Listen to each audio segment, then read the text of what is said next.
खबर उत्तर प्रदेश आगरा से।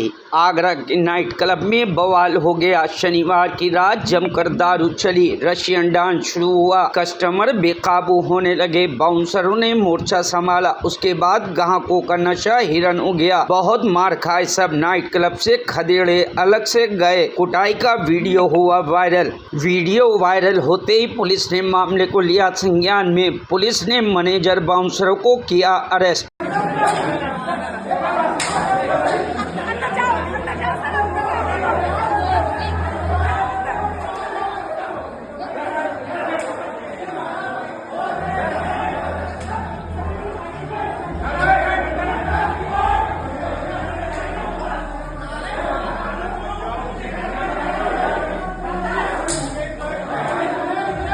Bureau report, news hub Bharat.